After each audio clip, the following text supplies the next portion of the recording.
All right. Welcome, everybody, to the first episode of the Kill Your Ego podcast. And I'm going to start out just talking kind of about the background of this podcast. The guest today, who's having some mic difficulties here, but we'll get it worked out, is none other than the founder, creator, guru at one of my favorite lifestyle brands in America or the world right now, Go Fast, Don't Die, Mr. Brady Charles McLean. Bert, thanks for having me, man. Kill Your Ego. That's right. Kill Your Ego. So I didn't even know what it was called until just now. That's right. I didn't want anybody to know. So this podcast for me, and the reason Brady is guest numero uno, that's number one in Spanish, is because, in the last year or so, I'm figuring out how to kill my ego. And I wanted to do a podcast on that because I'm not knocking anybody other podcasts. This isn't compared to anybody else's podcast. But what we're doing here is I really want a podcast that's based on failure leading to success. And I'm not saying Brady or any other guest that's going to be on the podcast is a failure, but I want people that are real. And Brady, if you don't follow Brady, if you don't know who Brady is, you should, because he's literally one of the most real people there is that's a persona on the internet or has a brand in the United States. So that's why Brady is guest number one. And there's a lot of folks like that I'm going to have on that are kind of in the same vein. I want real people with real problems, not fluff. That's what it is. Brady, how are you, buddy? Dude, honestly, I just got back out of I turned my mic up so much I freaking can hear myself so hard. I just got out of the woods, man. Yeah, I saw that. I saw you text me before you went in and said, hey, man, I'm going to be off the grid. I'm going up into the Bighorn Mountains for a few days, no phone, no nothing. And then you text me, 3 or 4 days later and said, hey, I'm coming down off the mountain to pick up some supplies, and headed back up. Yeah, so I went farther than the Bighorns. I went out to, I won't even tell you where I went. I don't want to tell anyone where I went. Cool, I love it. A very secret spot, actually, that I've wanted to go to for several years. It's somewhere in Wyoming, and there's I'll show you, I won't show you a photo, but did I send you a picture of these waterfalls? You did. You actually So where did. I'm sitting there, like literally right to my right, is just a hot spring coming out of the wall, and then a bunch of, little rocks surrounded. But I took off out there right after Sturgis. I got peopled out. You know what I mean? Yeah, you guys do. I mean, real quick before, and I'm interrupting you here, I apologize, but explain. And I know you never really explain it because you have to figure it out. But what is Go Fast, Don't Die? And how did Go Fast, Don't Die start? I'm going to back up here and lead to your story to where you're at now, because you just mentioned Sturgis, and I know that's a big part of what you guys do. So what is Go Fast, Don't Die? I know you get asked this 1,000 times a week. What is Go Fast, Don't Die? So, Go Fast, Don't Die really is our life. It's our lifestyle, and we started a brand around it. So people call it a lifestyle brand. What's different, I think, about our lifestyle brand is it's lifestyle first and brand second. We sell stuff, right? Right. But we don't try to sell, we're not, especially me. Essentially, it went like this. I had a life that was completely different than the life I live right now. For better or worse? You're going to get pointed questions. Yeah, so. No, that's a great question. At the time, my life was, I had moments of sort of ignorant bliss. Right, where, I was married, literally had a white picket fence around my house.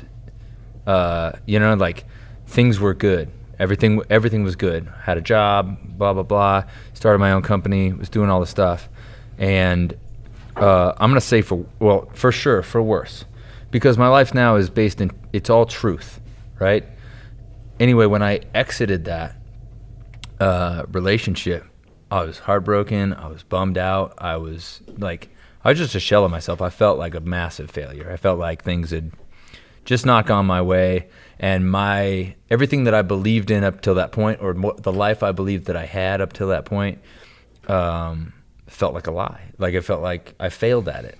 I ruined it, like it's over. And you start trying to blame people, you start trying to figure out whose fault it is, why it's not your fault, all the things. And when you try to, skirt responsibility for especially things that are your own actions or really anything, because everything's your fault. You know what I'm saying? I couldn't agree with that statement more. My personal life, I'm transitioning from the same place you're talking about to the place you are now as we speak. That's again one of the reasons you're the first guest on this podcast. But so you went from. So I basically spent a winter, like just depressed in a rocking chair. Still got the rocking chair Here in Wyoming. In a house that was basically empty. Everything was taken out of it.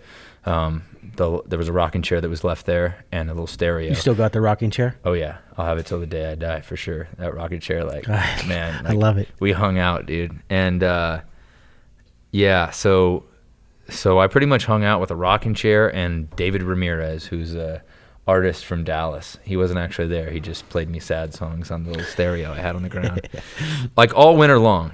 And then I ended up moving out of that place. Which was another sad story, just like an addition to the sad story. And then I ended up that March, I had refused to sign divorce papers for a long time before this, almost a year since I was given them, and I realized that actually that's where Brady Till Death came from. Right. Brady Till Death came from. Which is your Instagram handle? It's just at Brady Till Death. Yeah, and it was before that. It was Brady the Ninja because I like fighting and that kind of stuff. Yeah, you're a big MMA. And I said at one point I had said I'm gonna stay married till I die. Right. Even if it's like this broken, weird, crazy, solo adventure, I'm gonna stay committed to this thing. Stay committed to making it right. Right. Not to say that I did everything right, but I was still in. I wanted to stay in it. Anyway, when I realized that marriage is not an adventure by yourself. Right, that's not what marriage is. No, and you can't make it. You can't make it that. Exactly. So it didn't exist. So in March, I signed the papers, I handed them off, and I took off on a motorcycle. It was like 30 degrees. What kind of bike? It was my Dyna Dirty D. By the way, I know nothing about motorcycles other than dirt bikes, and I know very little about that. So it was a Harley FXDP 2003. I call her Dirty Diana, and I took off, man, it used to have a sweet paint job on it. I ground the paint job off, spray painted it flat black, and I signed these papers. I took off out of town, not really knowing where exactly I was going. I had a couple destinations in mind, but I didn't know how long. I told my friends and business partners, I'm out. I gotta go. As soon as the weather changed enough, and it was 30 degrees, my tears were freezing in my face on the way out of Wyoming. It was cold, and I was bundled up, and I went. Anyway, so that journey, and really over the next 30,000 miles of that journey, I realized that this is what I want to do. Through the community that I met, through the people At that time, I had no interest in small talk. I didn't want to say, "Hey, what's up? How are you? Good. How are you?" And it is really, really hard to do that when you're in a place where you don't want to small talk. It's hard. It's one of the hardest things I've ever done in my entire life. So I know when you say that, man, I struggled with that the last year. Yeah. And it's a hard thing to do. It's really, really hard. And I actually had some people get upset with me, and they're like, "Hey, maybe small talk," and because I said that, I was like, I have no interest in small talk anymore. And people who were upset with me because of stories that because of misunderstandings, and that's something you'll deal with as well. Right. Yeah. And anyway, I just had to take off. This is a small town. People know you, and people love to talk. You know what I'm saying? And if they don't know you, they'll just make stuff up about you. Oh, and I don't think it's not. I'm not pointing a gun at Sheridan. It's anywhere in the United States, a small towns. Yeah, it's a great place, but that is one of the cons. Everybody knows everything. And you can play it in your favor. This is what's good in your favor in that is it's a small town where consistency matters. Right. So what might spring up as a lie or rumor or whatever that might spring up, I worried about so much, man, in that time of my life. It was the biggest deal to me. I'm like, I can't believe so. And I changed everything. I literally quit hanging out with people. I cut off relationships because I'd hear a rumor about that relationship. I'd stop, whatever. So anyway, I left on the motorcycle. I met people on that trip, and people go, "How are you?" And when you're on a road, people are like, "What are you doing out here?" By myself, I'm stacked up. I didn't know how to pack for a bike trip. You know what I mean? Like, it was the first one I've ever done. I was like a moderate biker at that time. I was like I have a motorcycle, I ride it sometimes kind of guy. And here you are doing an Easy Rider trip across the U.S. Dude, so I packed my stuff up. I left. And the conversations, there's that tank of that bike is off my bike now. It's got a bunch of signatures, and the fender, that whole bike got covered in signatures from people that I met along the way. That's awesome. And those people, I fell in love with the people individually, yes, but really with just like, wow, I'm healing out here. Like, I'm figuring it out here. So Go Fast, Don't Die was started, and our mission statement is to contribute to the culture and community that inspired our existence. So it was started as like, we want to be a part of this. And if you're going to be a part of something, you should add value to something, right? Those two words right there, add value, like golden. Yeah. I look at everything I do every day now, and I don't want to make this about me because it's your story, but when you say things like that, because you've said that to me before when we were eating ice cream, like add value, because I asked you, what is Go Fast, Don't Die, and you said that. This was a year ago. Add value, like every single thing you do, is this going to add value to the day, to the situation, to the person I'm talking to, my own life? Yeah. Like add value. Super simple. Yeah. Is this going to add value? Yeah, or if it's, and not or monetary is it not? value, but just add value and happiness, love, peace, kindness, decency. Anything that's positive. And most of the value that we've added, like we sponsor people now, and we do a bunch of stuff like that. But most of what we added was, we went out and this sort of dream life that people have, like, man, I just want to hit the road on a trip. Right. And Chips is in here. He gets it. He understands. But like, we're talking about Josh Ships, you'll see Josh attached to Go Fast, Don't Die. He's there, he's more than, I always say, photographer and videographer, and it's not a good representation because Josh is a lot more than that to a lot of people, to include Go Fast, Don't Die, but he is their official photographer and videographer and does a lot of their content. And he's very handsome. And he's definitely handsome. Real nice smile when you get to see it. It's not easy. It's not easy to break it out. But anyway, so the idea was, and it didn't start as like, hey, we're going to start a brand, so we need to go on a real trip. It was, I went on a trip, I realized how real this was, how real these feelings are, how real this life is, and I don't want to go back to what I used to do. Right. What I used to do wasn't available anyways, right? It's a pretty remarkable thing when you realize where you're meant to be, and I think some people figure that out early in life. I absolutely effing did not figure that out early in life. So it's a neat adventure and a great experience to figure out who you are and where you should be. And I think you've done that. Not completely, because everybody. Did you know where that's a journey that continues on and on. But I think, correct me if I'm wrong, but when you figured out this culture and Go Fast and who you were in Brady Till Death, it was kind of it was a milestone, and it was a jumping off point to go, hey, I'm never going backwards. Forward. Am I right? Like, yeah. I mean, it's really about your history is just, it's all lessons. It's all an education. Some educations are a lot more expensive than others, but you learn about other people, you learn about yourself, you learn about all of that. And there are different approaches to how, there are different things that people do to mend that. And a lot of it, they spend time blaming other people, whatever it is, it's your fault. Whatever situation you're in, it's your fault. And when it took me a long time to recognize that, but you know where we're supposed to be right now? I'm supposed to be right here with right you. Freaking here. Right here in this moment in Sheridan, Wyoming on Main Street doing a podcast. That's the thing, it is. And when I got ready for this today, and again, I'm not going to plan these things. I don't want to have that podcast where it's pointed and planned. It just, to me, it either works and people like the episodes, or they go, oh, that's boring. I'm not going to plan it. I don't want this to be a broadcast, a show. But when I was thinking about it, the only thing I planned was, man, I literally thought the exact same thing. Like, how great is this to be right here today, getting ready to do a podcast that one person could listen to, or more than that could listen to. If not, I just got to spend an hour with you. Yeah. And we need to catch up, man. We do. It's been a long time. We're both moving and shaking. So to finish the question, which is, what is Go Fast, Don't Die? Yes. It started with man, this life is over for me, right? I got the death tarot card. Something's over, something else is beginning. Right. And I realized that this culture, this community, this lifestyle is the only one I'm going to live, whether I'm a homeless guy on a bike or whether I do some business or something around it. I'm going to figure out a way to make this my life. Go Fast, Don't Die as like a little side project thing existed. And I said, I'm putting all my eggs in this basket. This is going to be my life now. And since then it's grown.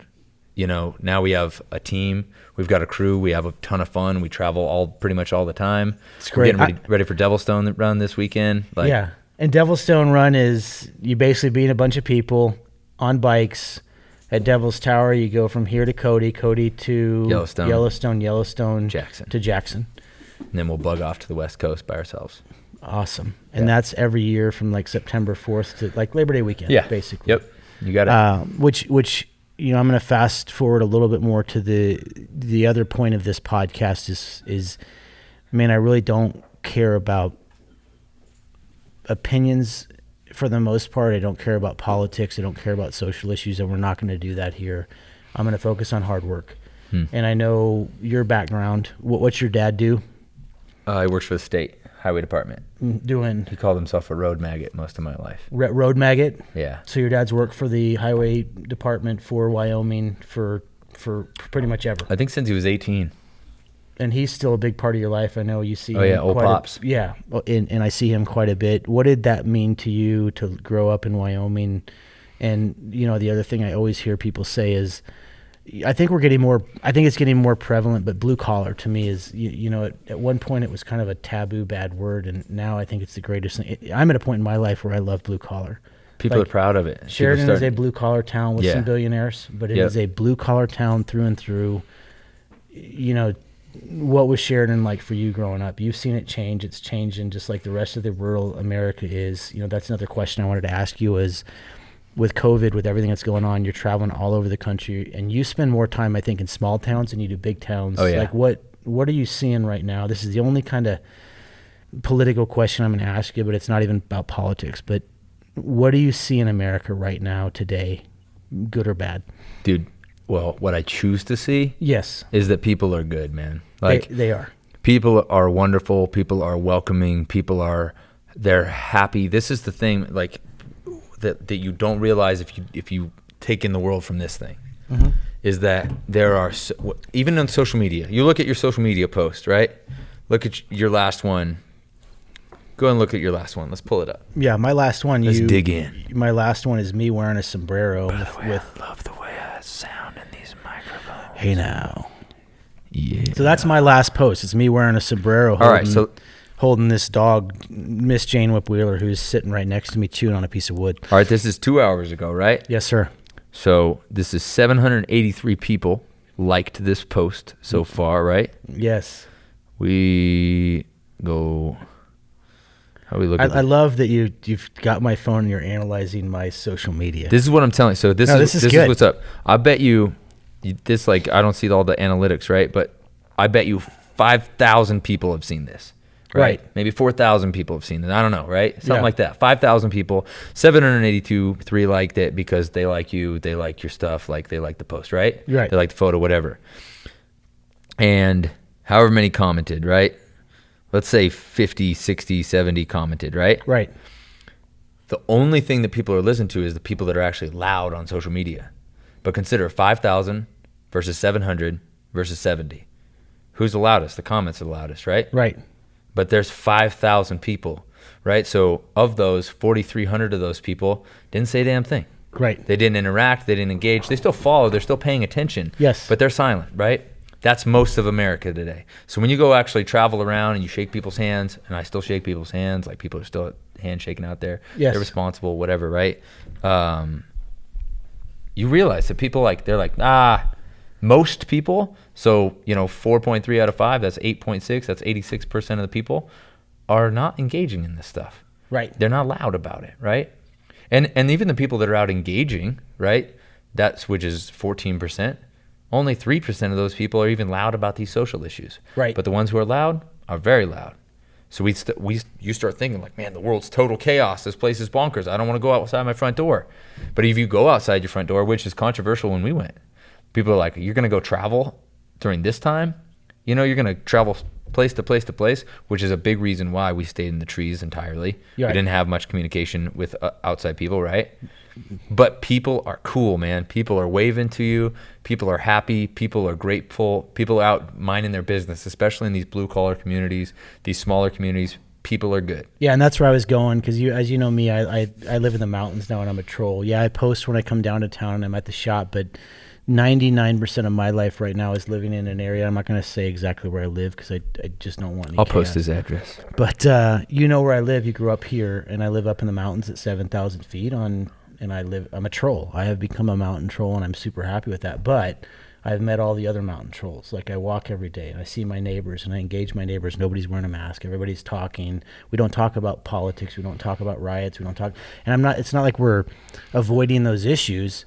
We just choose to talk about trees and deer and There's a reason you live where you live. elk and rivers and food. You know, Los Angeles is a very different place Absolutely. than where you live, right? Yep. If somebody was sick where you live, the whole town would know it. One person was sick, and everybody knew it within 10 minutes. Exactly. So you know what I mean? Like, it's Yeah. a different. And so because we're in such a different place, everybody's opinion on what you're doing is they see what you're doing and they equate it. Like, there's a quote, we don't see the world as it is, we see the world as we are. And that's exactly it. We're looking from our point of view, from our own context, from the things around us, and we're judging other people's actions based on what we see around us. But their surroundings are not like us. So why are we even paying attention to what they're doing? Right. That's why I had to bug out, man, and like So put let the me phone down and go be myself for a minute. I'm going to do it again and put you on the spot. Let's go. So since this COVID thing has happened, alcoholism, drug use, suicide, depression is skyrocketing. Probably the worst that it's been in maybe 100 years in the United States. Sure. For somebody out there who's listening to this, that's having a dark day, whether it's all the way on the dark end of, hey, I don't think I should be alive anymore, and is the world better off? Am I better off by not being alive? To just having a bad moment in life, what would you recommend to those people? What's your advice to somebody who is, and I'm putting you on the spot here, Dude, because you are a sidewalk prophet, and you can put me on the spot any day, Bert. what is your advice to me? Say, let's hypothetically say that I'm having the worst day of my life. I don't know if I want to be here anymore. What would you say to me in this time, in this part of America, in this day and age? Well, first of all, I give you a hug and tell you I love you. Right. I tell everybody I love them.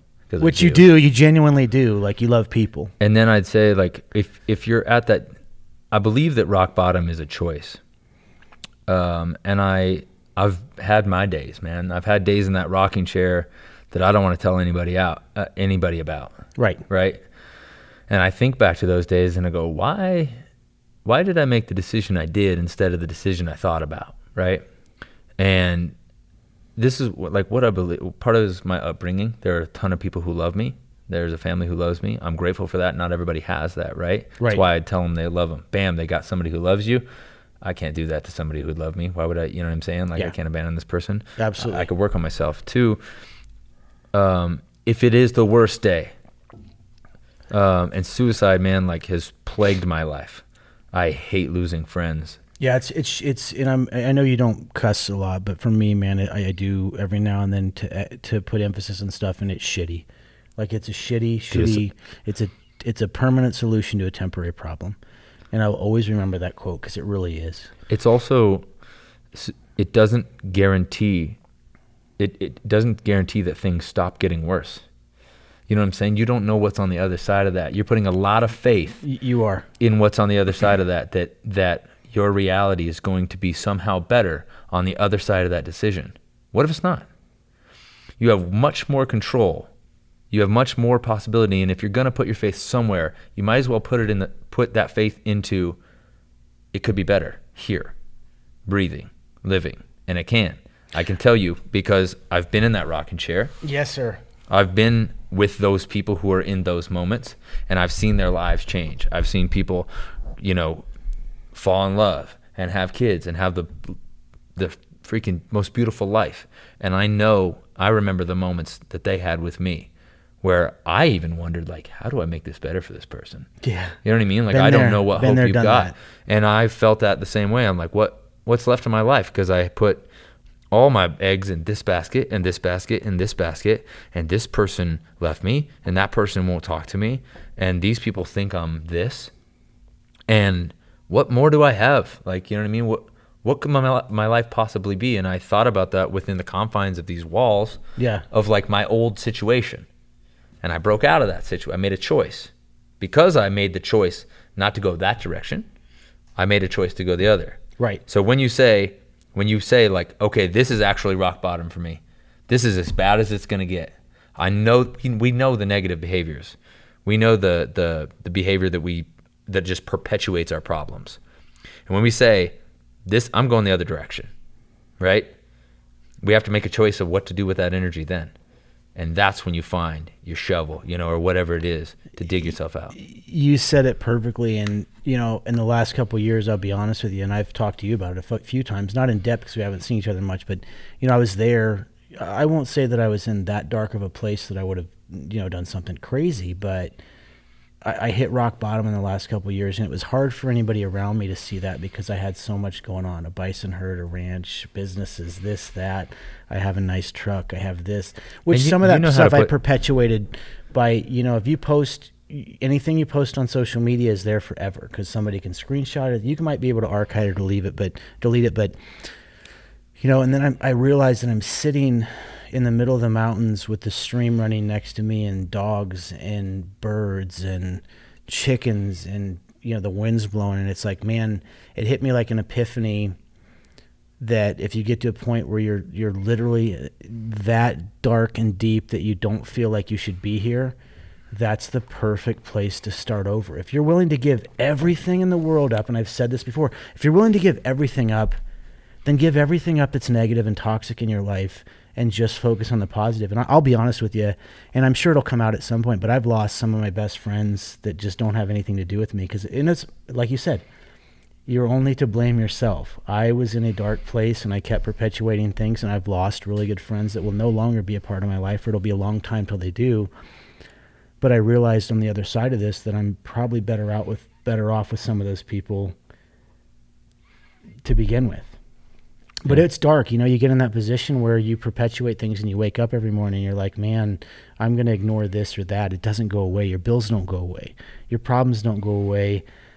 Time, everybody always says, well, it'll get better with time. If it's bad, it's going to get worse with time. If you keep ignoring shit. But that's really where it hit me. And you and I started talking a little bit more. We hadn't talked in a while, but, getting to that point where you're like, okay, now is the perfect time to regenerate, reboot, restart, rebuild. Because if I'm at a point where there's so much toxic stuff in my life that I just want to move away from it all, then move away from it all and suffer this risk. Go ahead. Risk that loss for a possibility. Yes. Right? Yeah. If you're willing to give up everything. Absolutely. Why not? Okay, give up everything, fail. Like, come to terms with, like, and I think this is the thing, is like people think that they don't have a choice in their life. They're like, no, I've built myself up, and they'd rather than face failure, they'd rather exit. They'd rather check out. Well, guess what? That's failure, and that's the elimination of a possibility of things getting better. Right. Absolutely. So if you're gonna say, like, if you're gonna lose everything anyway, or if you're down to lose everything and give up everything anyway, give it up for a possibility. Right. And man, like this feels heavy, right? Like this conversation is super heavy. It is heavy, and but what I'm saying is, like, on the other side of that, one of my best friends 2 nights ago called me. He was like, dude, my life right now is a dream come true. Literally said that, and he's like, go fast is a dream come true. And I'm like, dude, like, to consider that, like, I love serving people. I love people being happy. I've actually realized this, that when someone asks me, like, what do you want? My answer always involves someone else, which is not necessarily a positive thing, right? Like, you should know yourself a little better. You shouldn't always deflect, like, trying to make other people happy. And that was what I was going to ask you, because one of the things that's happened to me in the last year, and I don't give a shit who's listening to me and judges me on this, but I fell in love with myself. And not in the sense that I look at myself in the mirror and I'm flexing and I'm like, man, I am awesome. I'm great. You are looking hot though, bird. But it's a stash. This thing's not going away either. About half and half today, I woke up and came into town, and about half the people are like giving me the finger gun and the slow wink. And the other half are like, dude, you look like you should be on a poster. You should somewhere. drive the van. Yes. Van and white. Yes. Yeah. This van's got candy and puppies. We'll put you in a beanie like this one. It's great. Did I tell you when I bought the van, I called, it was the white, this is a white 1990 Chevy G30, like so great with go fast, don't die on the side. Well, it didn't have that from 40 miles. It didn't away. have that at the time, and it didn't have the rack. Like, it wasn't looking that cool, right? It was looking very dumpy. And I called the police station. I was like, "Hey, is there anything illegal if I spray paint free candy on the side of the van and I actually drive around and hand out candy? Is there anything illegal about that?"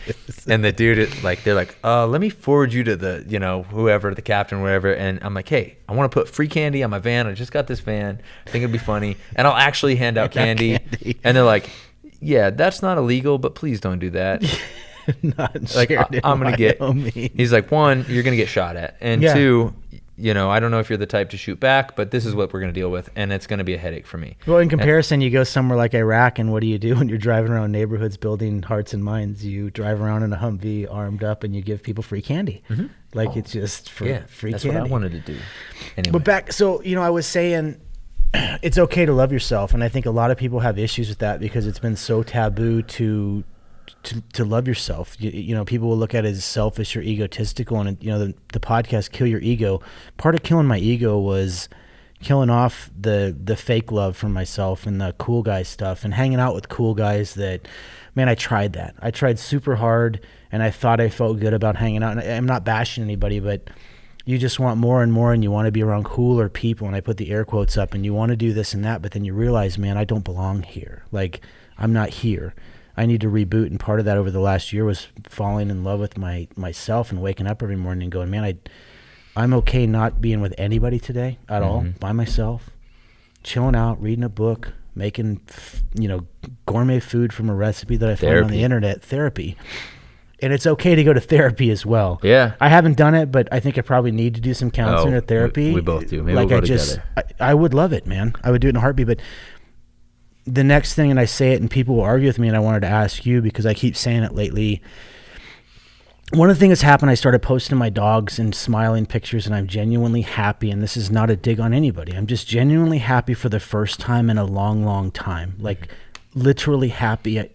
Anything could happen. Like, I use your example of your car breaking down or your motorcycle breaking down in the middle of nowhere, and you post, "Hey, man, this is great because I just got 3 days in the middle of nowhere to meet a bunch of people that I've never met before that are awesome." I'm there. Like, nothing can break me right now. Beautiful. And I don't think, unless you're truly happy yourself, I don't think you can genuinely make other people happy. And I wanted to get your take on that because that's what I feel right now. But I don't feel, people argue with me when I say that. And it's like, no, that's not true. You can make other people happy. I'm talking about genuinely happy. You can fake it till you make it for a while. You can make a smile. You can make them feel good. You know what I'm saying? You can. The truth is, you can't make anybody happy. That's not within your power, right? Right. That's up to them.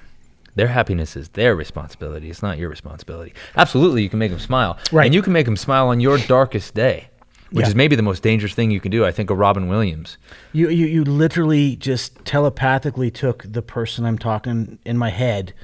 Like, that guy made everybody around him smile, was always turned on, was always generous, was kind, was decent, and just had a dark, dark, dark, dark, dark wall. One of his quotes is, I don't know the quote exactly, but he talked about the worst thing is not to be alone. The worst thing is to feel alone in a group, in a crowded place of people. Yeah, absolutely. This is You've been what's there, up, right? Man. Oh, like I just spent 2 out of the last 3 years there. That's what I'm saying. Like, I'm there I'm there often. So I do drain myself. I pour out, man, like all day long. People send me DMs and they go, "Brady, this is what's up with my life, at James whatever 13." Yeah. Like, at James Baker 13. Bro, I'm your guy. I'm in it. This is my life right now. I tip my hat up. It's great. I grab my coffee. I go, "Tell me what's going on with you, buddy." Yeah. Right? For nothing in return, No. other than the satisfaction that I feel like I'm helping somebody, which is partly deflection from my own problems. That's the beauty of this machine and this thing I'm holding in my hand, this phone, and social media. When you start to see it, it's like you start opening the good mail, like Santa Claus. Like, how can I help this person today? What present can I give Brady? What present? And my DMs, I'm starting to get the same thing. I'm not getting weird stuff. I'm getting, "Hey, man, just so you know, I'm going through stage 4 cancer and chemotherapy, and I watch your post every day. Please don't stop posting. You've threatened to stop and get off social media," which I have. Yeah. And I get those, like, "Please don't." Like, me and my kids watch your stuff. This is what it is, man. Like, you can't pour from an empty cup. No. Right? So One of the quotes I've heard or read recently, and I like reading. I know, like, it's quotes sidewalk prophet. Stuff sticks with you, but fill your, like when the plane goes down, right? What do they tell you? Put on your own life mask first. Right. Right? That's not because they're like, hey, you should all be selfish dickheads, right? That's because if you're passed out, you can't help anybody, right? Yes. So if you think that, like, no, man, I'm the man and I'm going to save this plane, right? And you refuse to put on your own life mask, all of a sudden you killed everybody. Right. Because you're a person capable of saving people and you didn't take care of yourself enough to be able to take care of someone else, right? Fill your cup up and let the world benefit from the overflow. Man, I wish somehow my pea brain and my, GED and my years of public school education, I can't eloquently word things you say, but every time you post, and even like this podcast, when you speak, you're literally more eloquently putting the words in my head that I need to come out of my mouth, or I need to write on my mirror and dry erase marker, which I started doing, which is kind of creepy, but at the same time, these affirmations, if you will, and I see people, one of the things I see, you're a quote guy, I see people post memes and quotes all the time on the internet, and then I see another group of people that make fun of that. And it's like, man, we have to get in a position where if somebody reads something that doesn't hurt anybody, doesn't help anybody, it's just them reading something that's a positive affirmation, we got to stop beating people up, man. Like, if it's positive. Dude, they're not saying anything about me. Anybody who has it, and people do. I live in a motorcycle. Like, yeah, I came into a culture and community filled with bravado and ego. Oh, right? yeah. And I came in and I'm like, I'm emotional. Like, I'm a heartbroken kid, Yeah. How are you feeling? Like, no one cares about how you're feeling, dude. Like, do a wheelie. Do it, like, do you shred, like, do you ride? And the only reason that I got through is because, I rode 40,000 miles and I rode down to Mexico and nobody could come and say, like, you don't ride, you're a whatever. Yeah. Because I'm for real about this stuff. Like, this really matters. But it doesn't matter because I want to look cool for someone else. This is actually how my heart got made. Right. I've told you about the Heartmaker tour, right? Absolutely. But will you mention the Heartmaker tour? Yeah, so I'll give like a real brief, right? So someday I'm going to do something more with this. Right. Which I can't wait. So I was in Las Vegas. It was one of my first stops, right? Yep. And I sat down with this dude from Canada, and he was on a motorcycle too. We're right in front of Hogs and Heifers, if you know, it's down in Fremont, Old Vegas. And I was like in a wild place in my life, but also like I never ridden my motorcycle. Wild like guns up, or wild's like dark? Dark and contemplative and like up, like stoked for a second and then down for a second. Like, we're just working it out, right? And also in Las Vegas by myself, basically just said, okay, I accept that my old life doesn't come back. I accept that this doesn't get fixed.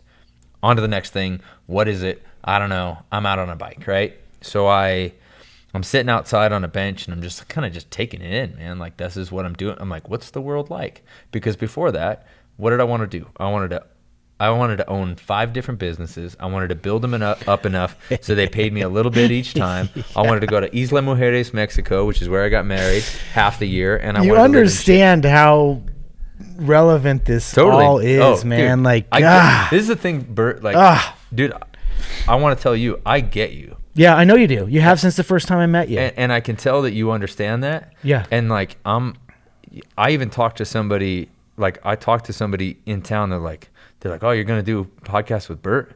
Like, I don't know, but Bert's been like up and down and like this and that. I'm like, and I'm like, you know what Bert needs? He needs a friend. You know what I'm saying? Like, yeah. Not a friend who, this is the trouble with you, is you have a lot of potential. You have a lot of good around you. You have a lot of possibility around you. People see you and they see that you could be good for them in whatever way, right? Right. I don't give a shit.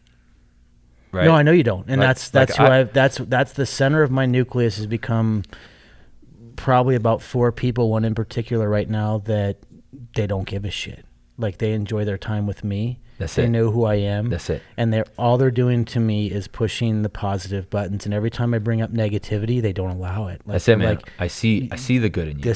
And I've seen the good in you from the beginning of talking with you. And you've even told me, like, hey, you make me a more positive person when I'm around you, right? Yeah. right? And I've seen some of the bad in you. You know what I mean? I've seen some things come out, like I've seen you be hot-headed. Oh yeah. I've seen you get angry. You know what I'm saying? Absolutely. And I'm like, and what happens, this is what happens is people, we hide that oftentimes. Yeah, but you know what that negative, that I used to think it was me being tough. Mm-hmm. It's the exact opposite. 1,000,000%. When you see somebody hot-headed, now I know if you're hot-headed, it is 1,000% insecurity. Now, don't get me wrong. There is circumstances that absolutely allow and dictate. I think people should get mad and people should even get violent in certain circumstances because I won't even go down that path. Yeah, that's a very specific part. Protecting certain things that you love, protecting your family, your kids, your property, whatever it is. But I would be, I'd get super mad and I would get pissed off, and you've seen it. You've literally been involved in an incident, where I just was irrationally pissed off. And I look back on that now because I don't do that anymore. And I realize now that was 1,000% me being insecurity, and it's overcompensating for weakness. And what I'm saying is I don't care about that any more than I care. I want you to be happy, right? Yeah, absolutely. But I don't care about that any more than when you smile at me and finger guns, you got some ice cream, right? I still love you the same on that day. I still love you the same on the next day. Which right? is the way the world should be. That's what a friend is. Yes. You know what I mean? It's not based on what's going, like, I don't know, be careful, whatever, right? I'm like, I've been there. I've had times where people said all kinds of stuff about me, where things were, and some of them were true and some of them were very not true. Yeah. Right? And people treated me differently based on what they heard. Those people are not my friends. No, and I saw somebody sent me a quote, again, a DM. Freaking quotes. Quotes, and it said something this is what we should have done, man. We should have written all these quotes down. I know. I want a quote board over on our here hands, so that and then we're taking a picture of our hands at the end of the podcast. We need to do that. But it was something along the lines of, everything you hear about me, believe it. Everything you hear about me, believe it. I don't have time to explain myself anymore. And I even add some stuff to it and pass it on. I was going to pull the quote up, but basically just saying, hey, I don't have time for it. If you're going to hear things about me and talk to me and you're not going to come directly to the source, I don't, go ahead, man. Say whatever you want about me. Because those things are not about you. They're what's about you and what's not about you. What is about you is the things you've done. Right? And it's important to immediately and every day, every second, take responsibility for the things that you've done. Yes, right? absolutely. And it's equally as important to let go of anything you haven't. Because anybody who's willing to lie about you, they're already acting irrational, right? Or just even taking it a step further than that. Anybody that's willing to talk negatively about you when you're not in the room, now it's a red flag for me. When I see somebody that talks negatively about somebody else that's not in the room, I automatically go, hey, this isn't about the person you're talking about. This is about you. Like, you're the one that's, again, and I try not to do it. Like, I literally, every chance I get, try not to talk negatively about anybody that's not in the room, because it's just, that's a reflection of my insecurity. We could talk negatively about Josh. Josh is in the room, and Carrick, Carrick's over there. So you guys can't see him, he's not on camera, but Carrick Ford, hot. Who's the engineer of the show here. He does a lot of the podcast here in Sheridan. Awesome guy, grew up here, been here most of his life, if not all of your life. Pretty much. So Carrick, you guys will meet over time. I remember seeing him in high school, and I was like, he had curly hair. Yeah. And I was like, dang, that's a good looking guy. He's one of those guys that, man, if he realized he was good looking, the potential, started putting it on. He was kind of shy and reserved, but man, pretty, very pretty. He should be on the camera because he. Here, step back up here since pretty it's episode guy. number one. Prepare yourself for a beautiful person. Come step in underneath the buffalo and say hi. Carrick Ford, who's going to be engineering all of our shows and podcasts. Phenomenal. We got lucky to get him to do this. But yeah, so I just am in that position now, and I see so much toxicity out there that, people talk about other people, or a comment on social media makes somebody mad. And I used to get, again, it's an insecurity. If somebody you don't know from somewhere in the middle of nowhere makes a comment on your social media, they're not talking about you. They're not talking about you. They're talking about themselves. Like, the minute it's negative, it's like, man. And I'm in a weird position where now I watch that and my thoughts are pretty simple. If your entire life led to this moment right here, everything you've ever done at 35, 40, 50 years old, is culminated with you making a negative comment about somebody you don't know on the internet, man, that's a pretty sad place to be. Let's do better. Yes. And now my answer to everybody is I would love to hug you. If do you want to meet, and I'll give you a hug. Yeah. I would love to hug you. And the other one is don't drive angry. And then they're like, yeah, you would spread COVID all over me and try to kill me. You're that kind of guy. That's attempted murder, you want to bro. hug another dude. And I'm like, man, I am totally fine hugging another dude. Like, come here and let me wrap you up, because I will give you the best hug you've ever had in your entire life. And I'm not letting go until you say. Those big arms. He actually had to cut the sleeves. I always do. I don't of want this to look. shirt. I saw him do it, and I saw him tuck his freaking shirt into his underwear. It's a true story.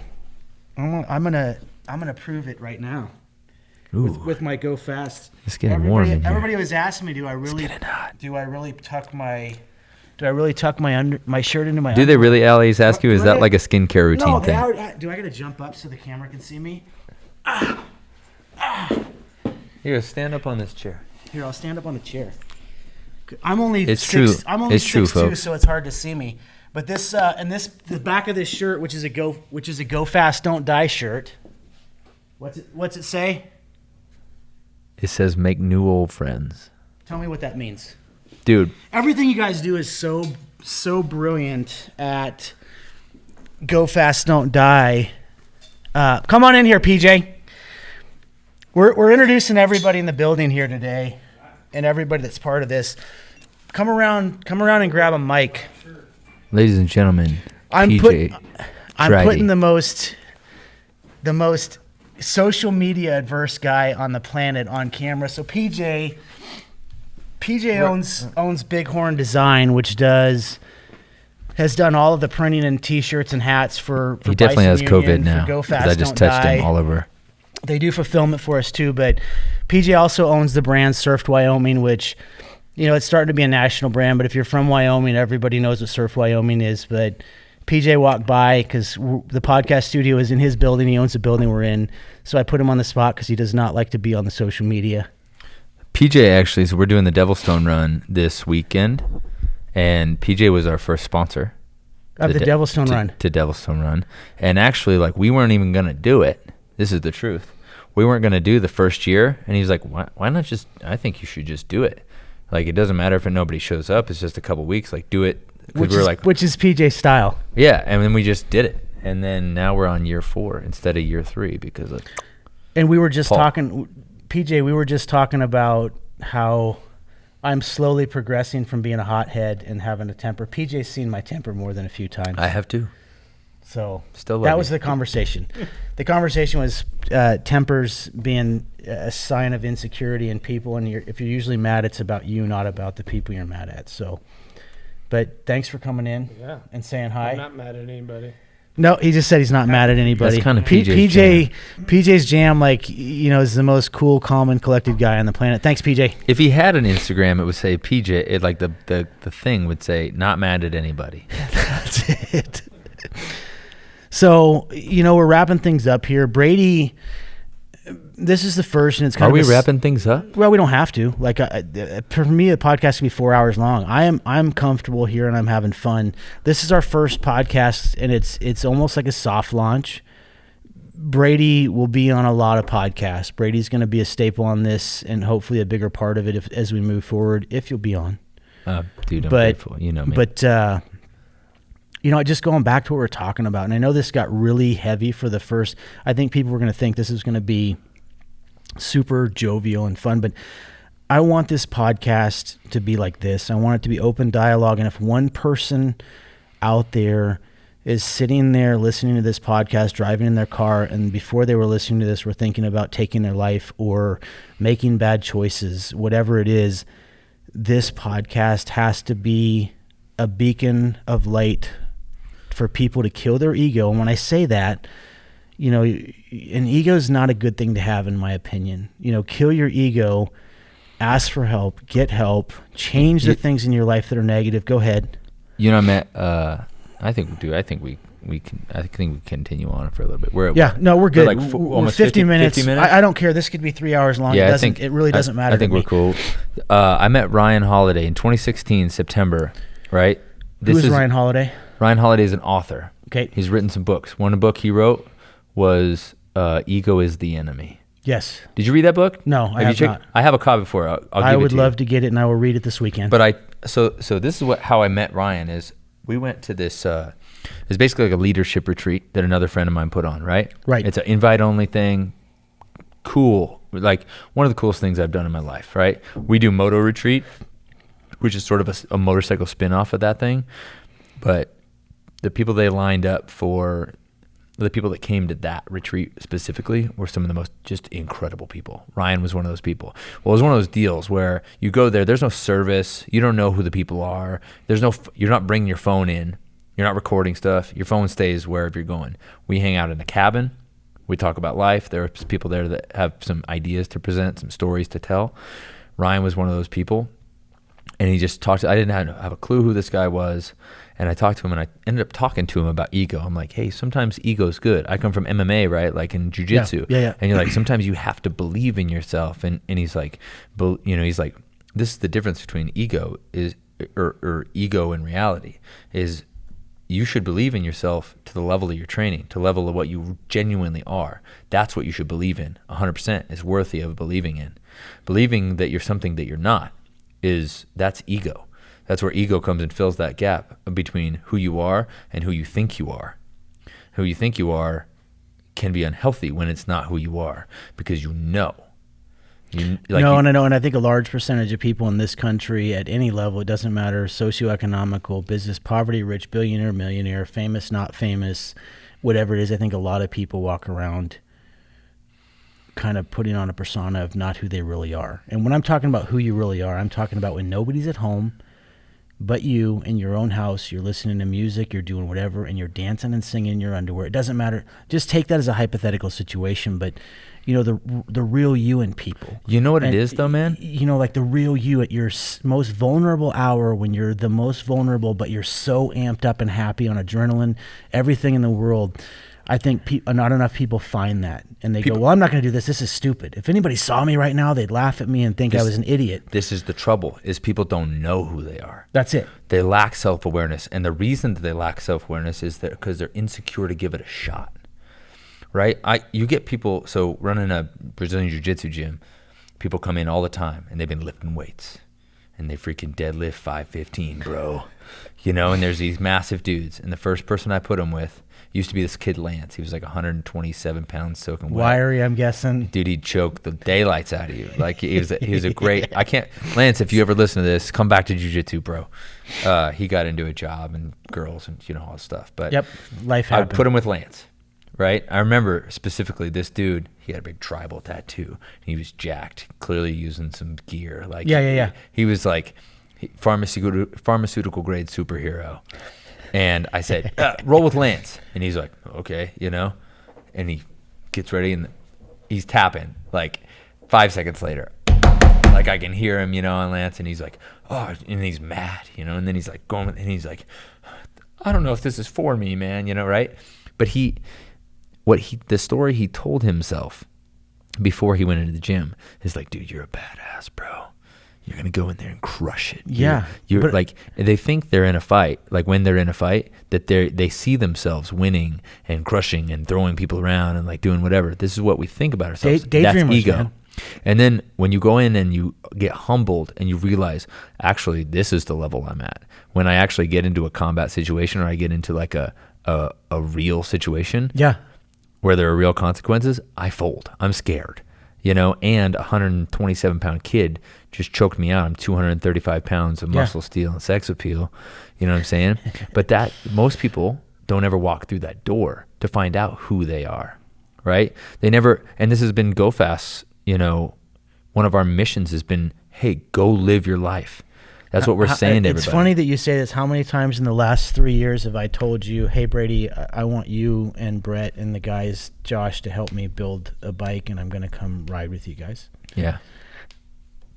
But in reality, I'm like, man, I don't even have a motorcycle license. I've never ridden a motorcycle on a street. Like, yeah, every Special Forces guy or Green Beret has a Harley.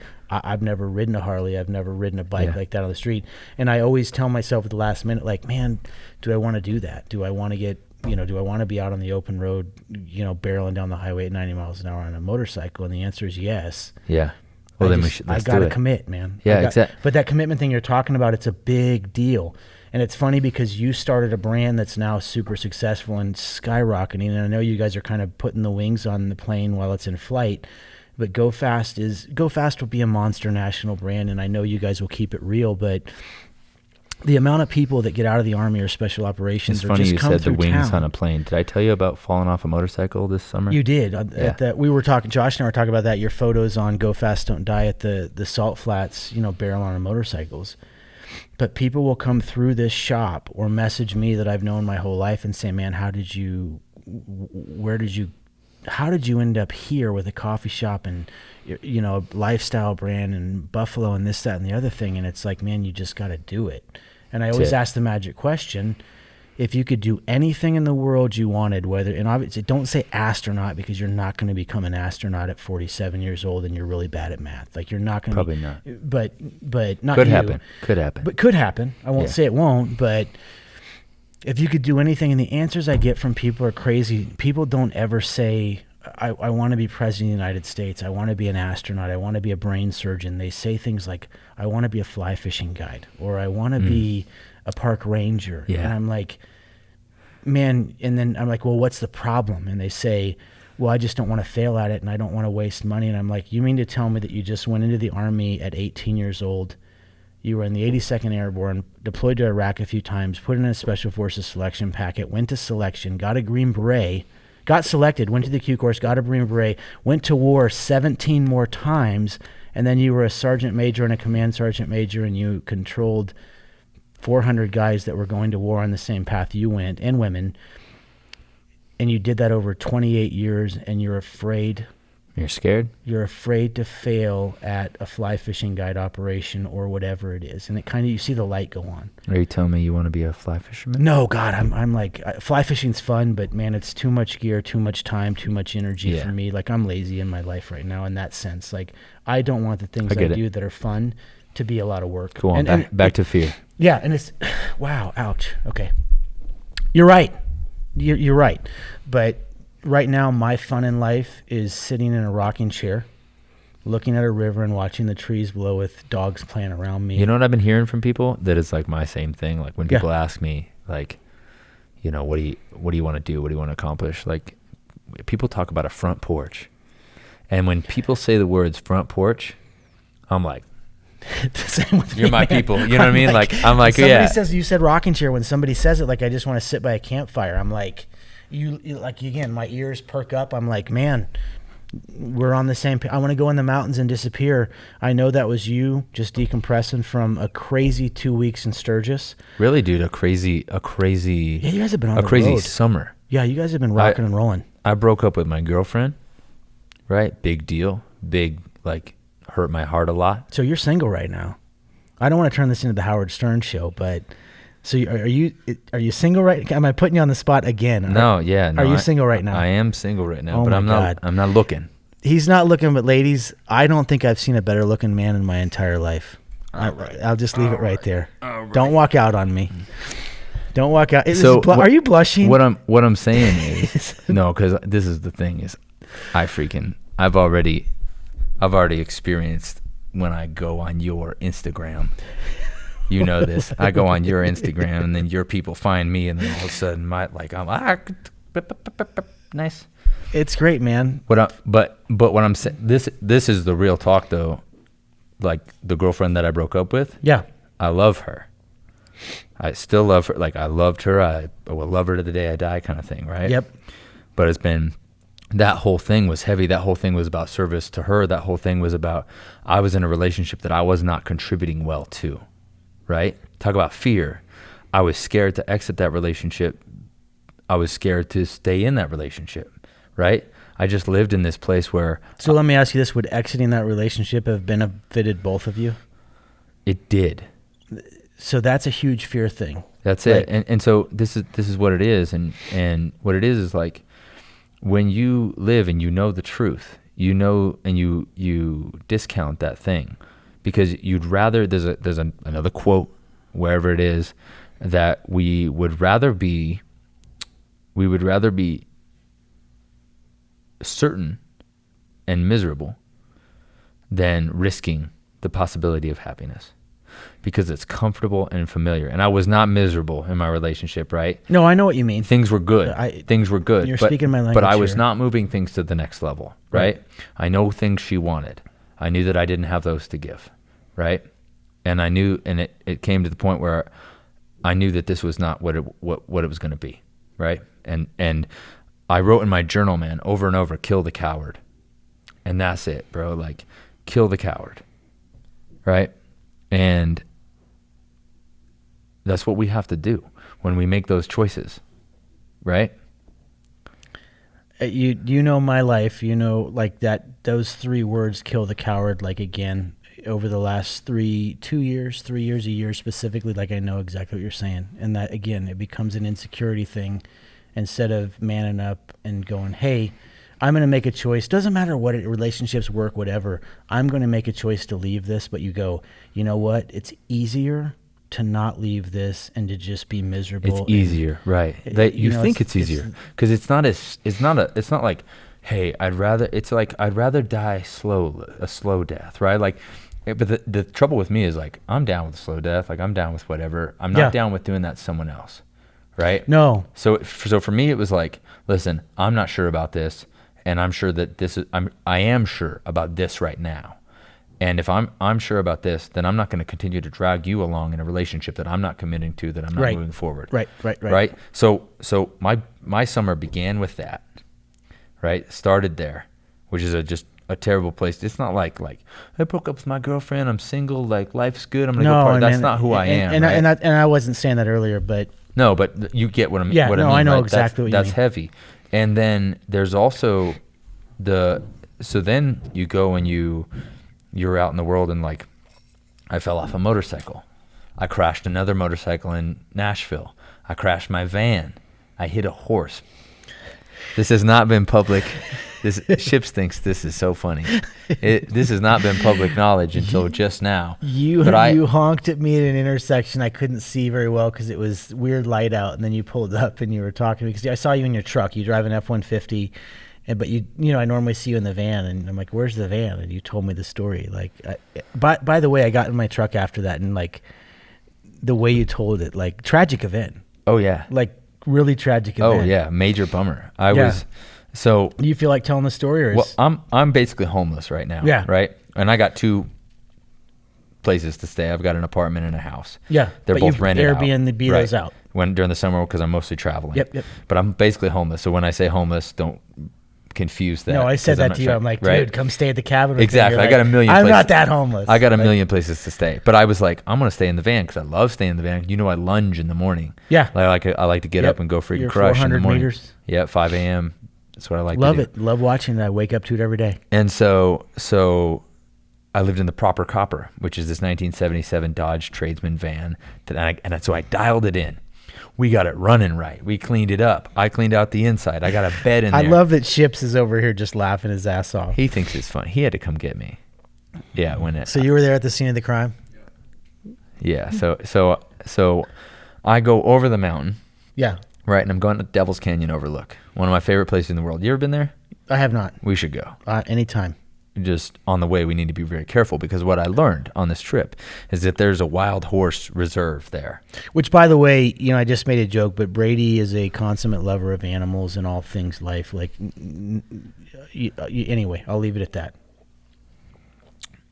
I don't want to hurt nothing. Yeah. Right. Except for, you know, Brett's feelings occasionally. Maybe one day you guys will meet Brett. Anyway, I decide that night, like, I'm going tonight. I would like to wake up here in the morning, right? It's a beautiful sunrise. Yeah. I'll show you pictures. You can see them on my Instagram, right? And that's what, like, there's also a perfect service there. So you're sitting at this place that's basically Horseshoe Bend of Wyoming. Right. I mean, it is beautiful. Everybody when I take a photo there, they're like, "Are you at Horseshoe Bend?" I'm like, "Yeah, I'm at my Horseshoe Bend." Right? And so you can't come here.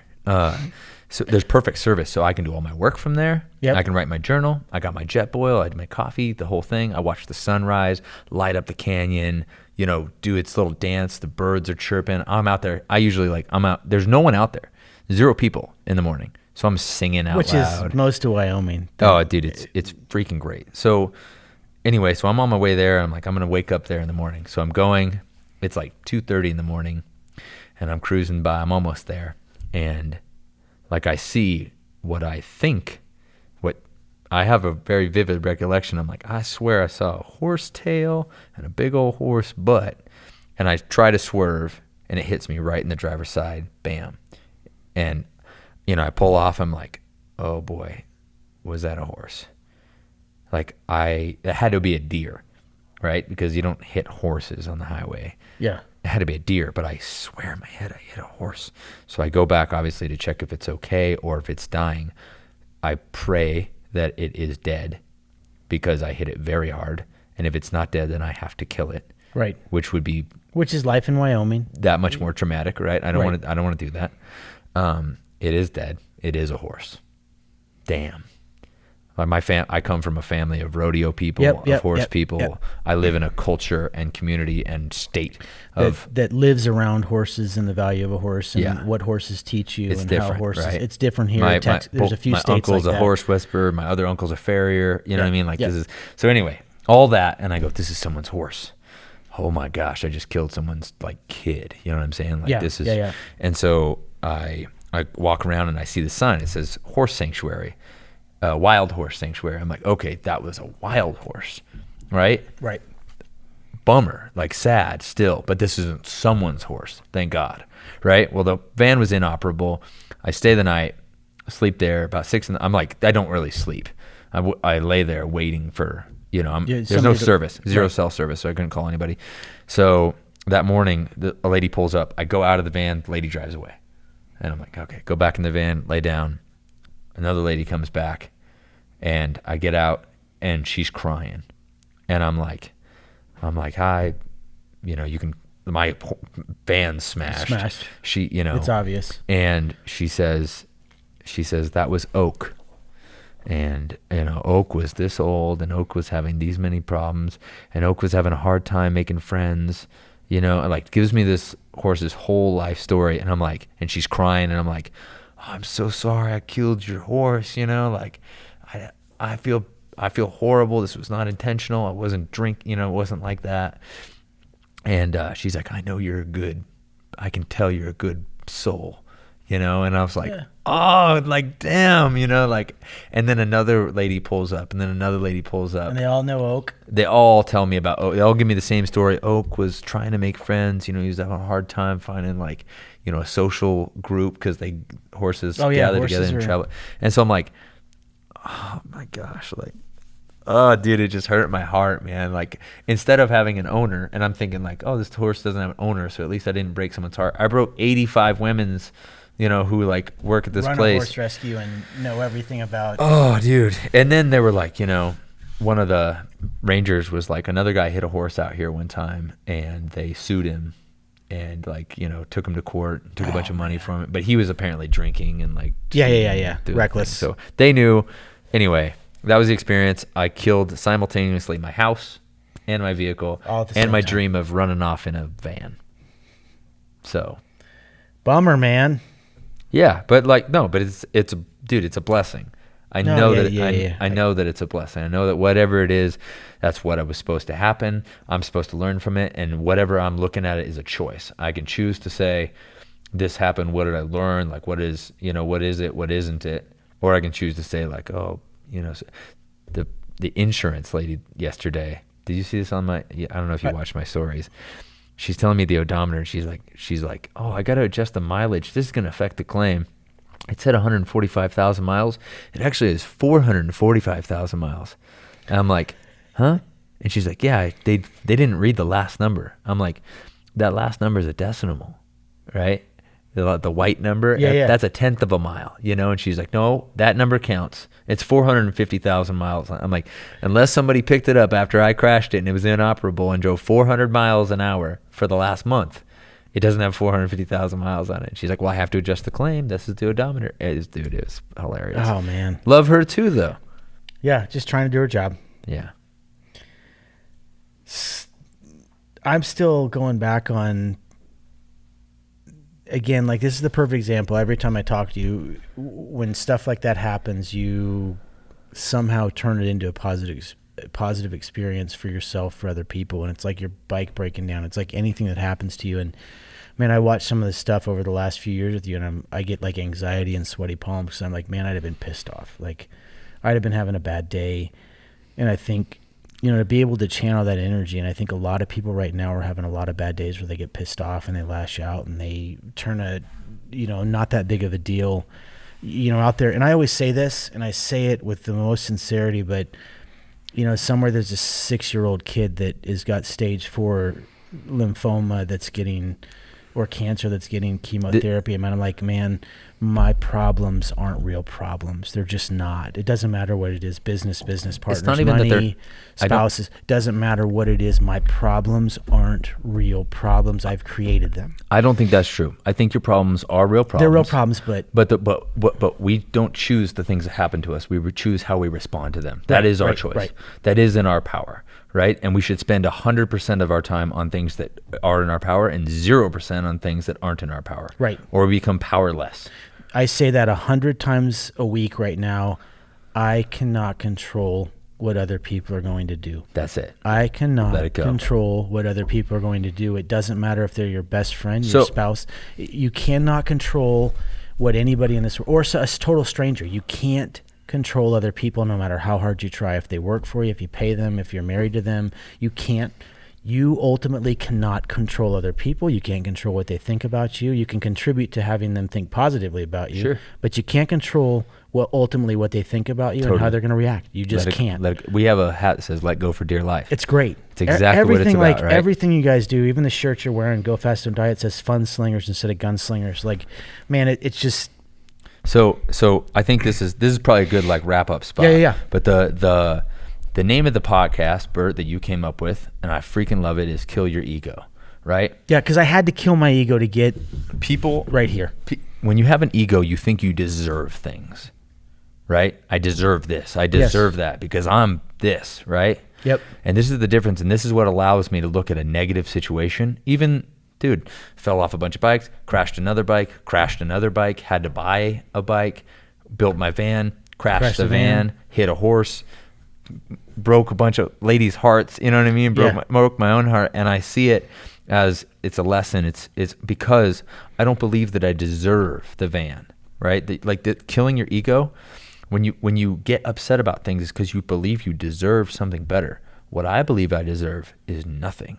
So I wake up in the morning and I have breath, and I try to remember, that breath that you have is a gift. Why do you deserve your breath? What did you do to earn the breath in your lungs, right?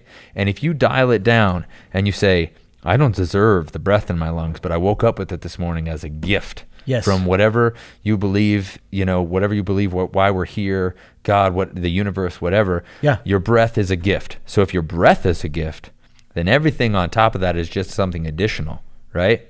So when you dial it down and you say, my breath is a gift, and then you crash your van and you say, that van was a gift on a gift on a gift on a gift. I'm good. You know what I'm saying? Yeah. Then all of a sudden you come from a place of gratitude, and people can't rob that from you. They can take whatever they want from you, right? Yeah. But when you're grateful for your breath and you have it, life is beautiful. And you're genuinely happy. That's it. Nobody can touch you. Nobody can touch you if you're, like you said, grateful, gratitude, if you're happy, genuinely. When I mean happy, I mean not happy 3 days a week. I mean genuinely happy that you're alive. And I keep saying it. I even trademarked it. And of course you did. It's a good day to be alive. Don't F it up. Yeah. But just take the first part of it. Leave the sensationalized second part out of it. But it's a good day to be alive, and that's literally when my feet touch the ground in my 800 square foot cabin in the middle of the mountains. That it's just my power bill last month was $31, and it's a good day for me to be alive. I just keep saying that to people. Your breath, man. That's it. Go back to your breath, and this is the beginning of what's going to be a really beautiful podcast. It's going to be absolutely. A place. It's going to be a vein to bleed from. Yes. For you and for a lot of people. For me as well. I'll join anytime. I'm excited to have you on. If I'm in town, but I really believe ego is about believing that you are owed something, right? Because of who you are, or what you've done, or whatever. When you dial that back and you're just grateful for your breath, because you don't own it anyway. You damn sure don't own all these things you think you do, right? You don't. When you kill your ego and you go back to your breath, and you can always check in and take a couple, like freaking literally just stop and take a breath if you're listening to this, and go back and find gratitude for that breath, because it's a gift. What did you do to deserve it? You were born. You got lucky, my friend. You know what I'm saying? Dial that back, kill your ego, listen to this podcast. Yeah, luck and hard work, man. And for me, killing your ego, a big part of this podcast is that I'm not better than you. You're not better than me. Nobody is better than anybody else. Obviously, there's people that need to be put in prison that do horrible things that are evil and inherently evil somehow. But kill your ego to me, because at one point in my life and not too long ago, I would walk around thinking I was better than certain people based on my past, based on my present, based on the things I have, the things I'm doing. And it was just short-lived, because I realized real fast that's a horrible, horrible way to walk around this planet. But again, kill your ego, kill your ego, kill your ego, and we'll leave it at that. You know, it's a good day to be alive. Brady, I love you. I'm going to give you a hug. I love you back. Because it's good to hug people. It's all right, man, to show your emotions. And then the other part of this that I'm going to end. If I die hugging you. That I'm going to end the show with. This is, again, Miss Jane Whip Wheeler. If you guys haven't seen Jane, Jane's going to meet every guest and get a picture with them. But the other part of the podcast is, you know, my sign-off is going to be, tell your dog I said hi. Tell your dog Brady and I said hi. If you got a dog out there, just tell him Brady and I said hi. Thanks for joining us. Carrick, thank you so much. Love you, brother. Love you back, dude. Thanks for having me on. Thanks, guys.